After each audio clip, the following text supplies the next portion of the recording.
Hello viewers. Hello viewers. Welcome to my YouTube channel English Knowledge 77.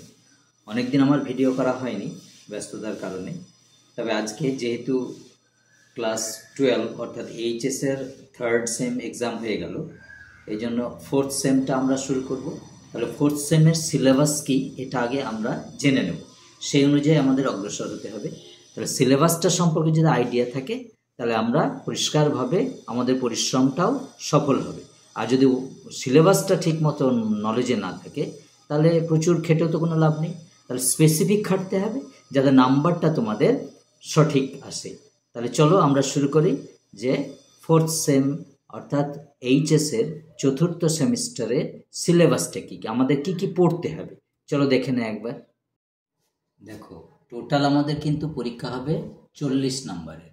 তাহলে 40 নম্বরের পরীক্ষা। এবার ফোর্থ সেমিস্টারে তোমরা পাবে 2 ঘন্টা টাইম। তাহলে সেই 2 ঘন্টা টাইমের মধ্যে 40টা প্রশ্ন কভার করতে হবে। থার্ড সেমিস্টারে যেমন আমরা দেখেছিলাম টোটাল 100% এমসিকিউ ছিল, 40 নম্বরের এমসিকিউ ছিল। এখানে কিন্তু এমসিকিউ এর ব্যাপারটা ঘটছে না, এখানে আমাদের এবার লিখিত পরীক্ষা। তাহলে লিখিত পরীক্ষা প্রথম ইউনিট 1 আমরা দেখছি যে প্রোজ সেকশন, অর্থাৎ প্রোজ সেকশনে দুটো প্রোজ আছে এখানে। একটা হচ্ছে অ্যালিস ইন ওয়ান্ডারল্যান্ড থেকে নেওয়া ডাউন দ্য র্যাবিট হোল, এটা down the rabbit hole Lewis ক্যারলের লেখা। আর দ্বিতীয় যেটা আছে সেটা হচ্ছে 3 কোশ্চেন্স লিও টলস্টয়। এই 3 কোশ্চেন্সটা কিন্তু হচ্ছে পুরনো সিলেবাস থেকে, সুতরাং এইটা করাটা সবচেয়ে সোজা হবে, কারণ প্রথমটা স্কুলে কোনোদিনই পড়ানো হতো না, দ্বিতীয়টা 3 কোশ্চেন্সটা আগেকার যেহেতু এইচএস এর সিলেবাসের সঙ্গে ট্যালি করে ওটা রাখা হয়েছে, সুতরাং এইটা করাটা খুব সুন্দর, গল্পটা খুব সুন্দর এবং পড়াতেও খুব সুবিধা হয়। এই কোশ্চেনটা এখানে দুটো পিস রাখা হয়েছে ইউনিট 1। তাহলে সেখান থেকে আমাদের মার্কস ডিভিশনটা জেনে নিতে হবে যে মার্কসটা কিভাবে ডিভাইড হচ্ছে।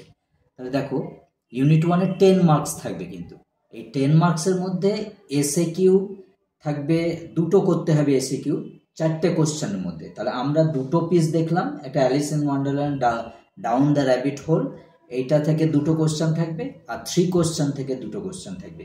মোট 4টা এসএ কিউ থাকবে, অর্থাৎ শর্ট অ্যান্সার টাইপ কোশ্চেন। এতে 2 মার্কস করে থাকবে, 4টে কোশ্চেন থাকবে।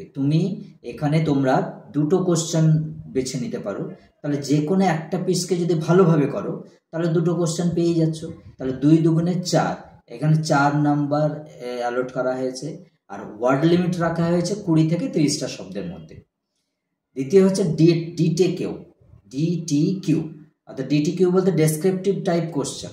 এই ডেসক্রিপটিভ টাইপ কোশ্চেন আবার দুটো থাকবে, অর্থাৎ ডাউন দ্য র্যাবিট হোল থেকে একটা থাকবে, 3 কোশ্চেন থেকে একটা থাকবে। তাহলে তোমরা দুটোর মধ্যে থেকে একটা চুজ করে একটা লিখতে হবে, এবং সেটার মার্কস থাকবে 6। তাহলে একটা কোশ্চেন 6 মার্কসের। এর ওয়ার্ড লিমিটটা হচ্ছে 120 শব্দের মধ্যে এটা লিখতে হবে। পরবর্তী আমরা দেখছি ইউনিট 2টা কিন্তু ভার্স অর্থাৎ কবিতা। এই ইউনিট 2-র 3টে কবিতা আছে, 3টে ভার্স রাখা হয়েছে। একটা হচ্ছে হক রুস্টিং, যেটা টেড হিউজেসের লেখা। আমরা তো টেড হিউজেসের কবিতা পড়েছি ক্লাস 10-এ। আর দ্বিতীয়টা হচ্ছে সনেট 73, উইলিয়াম শেক্সপিয়ার যে 154খানা সনেট লিখেছিলেন তার মধ্যে সনেট নাম্বার 73 এটা রাখা হয়েছে। আর থার্ড নাম্বারে রাখা হয়েছে the greenhouse effect Carl Dennis. এই 3টে থেকে আমাদের কোশ্চেনগুলো অ্যাটেম্প করতে হবে। তাহলে ইউনিট 2-এর যে কোশ্চেন করতে হবে সেগুলো হচ্ছে 10 মার্কসে। একই টাইপের প্যাটার্ন। ধরো এসএ কিউ থাকবে 6টা কোশ্চেন থাকবে, যেহেতু 3টে আমাদের এখানে কবিতা, তাহলে 3টে কবিতা থেকে আমাদের দুটো করে যদি ধরা যায় তাহলে 6টা কোশ্চেন। এই 6টা কোশ্চেনের মধ্যে দুটো কোশ্চেন আমাদের অ্যাটেন্ড করতে হবে। তাহলে দুটো কোশ্চেন 2 2 4 নাম্বার। এখানেও সে ওয়ার্ড লিমিট ধরো 20টা থেকে 30টা শব্দের মধ্যে। আর পরবর্তী হচ্ছে ডিটিকিউ হচ্ছে বড় কোশ্চেন, ডেসক্রিপটিভ টাইপ কোশ্চেন। এখানেও সে 3টে পিস থেকে 3টে কোশ্চেন থাকবে, যে কোনো একটা বেছে নিয়ে তোমাকে করতে হবে।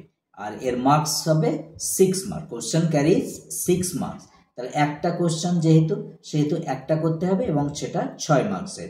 ওয়ার্ড লিমিট হচ্ছে 120 শব্দের মধ্যে লিখতে হবে। পরবর্তী ইউনিট হচ্ছে ড্রামা। আমরা থার্ড সেমিস্টারেও এই একই ড্রামা পড়েছি, রাইডার্স টু দ্য সি, এবং সেখান থেকে ছিল এমসিকিউ প্যাটার্ন কোয়েশ্চেন। এবার কিন্তু এমসিকিউ নয়, এখান থেকে ডিটিকিউ করতে হবে, অর্থাৎ ডেসক্রিপটিভ টাইপ কোয়েশ্চেন। তাহলে একটাই মাত্র কোয়েশ্চেন করতে হবে, এখানে দুটো কোয়েশ্চেন থাকবে, ওই ড্রামা থেকে, নাটক থেকে, রাইডার্স টু দ্য সি থেকে দুটো কোয়েশ্চেন দেওয়া থাকবে, একটা অ্যাটেন্ড করতে হবে, এবং কোয়েশ্চেনের মার্কস হচ্ছে 5। তাহলে 1 কোয়েশ্চেন 5 মার্কস, এটাতে করতে হবে। পরবর্তী ইউনিট হচ্ছে 4, যেটা হচ্ছে দুটো হয়, একটা টেক্সচুয়াল গ্রামার, একটা নন টেক্সচুয়াল গ্রামার। তাহলে আমরা দেখেছি টেক্সচুয়াল গ্রামার গত এতে সেমিস্টার থার্ডে, কিন্তু এবার ফোর্থ সেমিস্টার নন টেক্সচুয়াল, বাইরে থেকে আসবে, মানে বইয়ের থেকে পিক আপ করা থাকবে না সেন্টেন্স, তোমাকে বাইরে যেমন নর্মাল গ্রামার হয় ঠিক সেই রকম থাকবে। যেমন এটাও থাকবে 5 মার্কস, 5 মার্কসের তোমাকে দিতে হবে। তাহলে 5 মার্কসের মধ্যে ধরো এই যে সিনথেসিস, কতগুলো সিলেবাসে যেমন সিনথেসিস করতে হবে তোমাকে, এই সিনথেসিস অফ সেন্টেন্সেস, স্প্লিটিং, তার মানে বাক্য গঠন এবং বাক্যকে ভাঙা। দ্বিতীয় হচ্ছে চেঞ্জ অফ ন্যারেশন, ন্যারেশন থাকতে পারে। থার্ড হচ্ছে কারেকশন অফ এরার্স, অর্থাৎ এরার কারেকশন থাকতে পারে। আর চতুর্থ হচ্ছে আর্টিকেলস অ্যান্ড প্রিপোজিশন। তাহলে এইগুলো মোটামুটি সিলেবাস, এই কভার করলে তোমার গ্রামারের ক্ষেত্রে তুমি পেয়ে যাবে। যেমন স্প্লিটিং অ্যান্ড সিনথেসিস, এখান থেকে 2 মার্কস থাকবে, 2 মার্কসের। আর একটা ফিল ইন দ্য ব্ল্যাঙ্কস থাকবে, তার মধ্যে ধরো আর্টিকেল প্রিপোজিশন থাকতে পারে বা ভ্যারিয়েশন সেরকম থাকতে পারে, তাহলে সেই ক্ষেত্রে 3 মার্কস।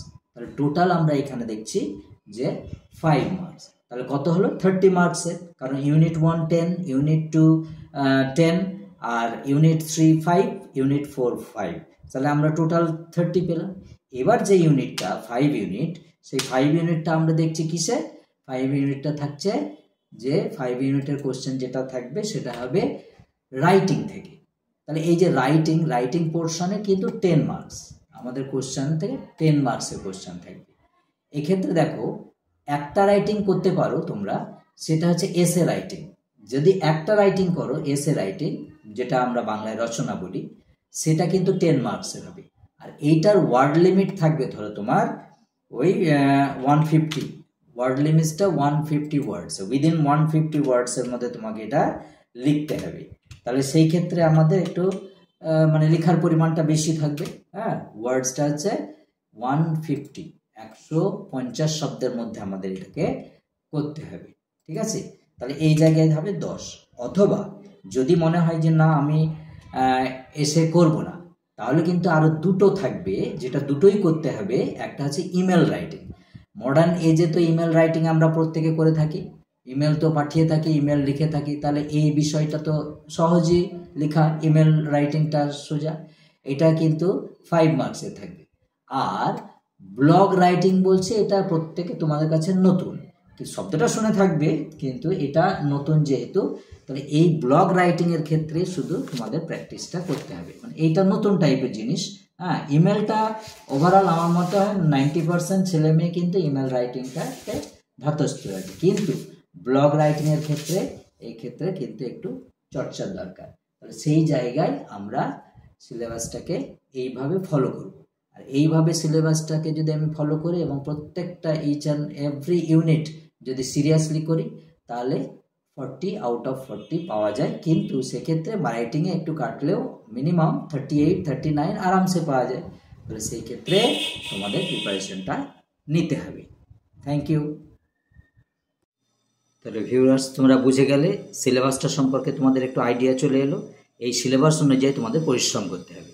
তাহলে ভিডিওটা যদি ভালো লেগে থাকে তাহলে প্রচুর শেয়ার করো, কমেন্ট করো এবং লাইক করো। আমার চ্যানেলটিকে সাবস্ক্রাইব করো। যদি নতুন ভিডিও দিই তাহলে তোমাদের কাছে নোটিফিকেশান চলে যাবে। সুতরাং তোমরা প্রচুর শেয়ার করো। ধন্যবাদ।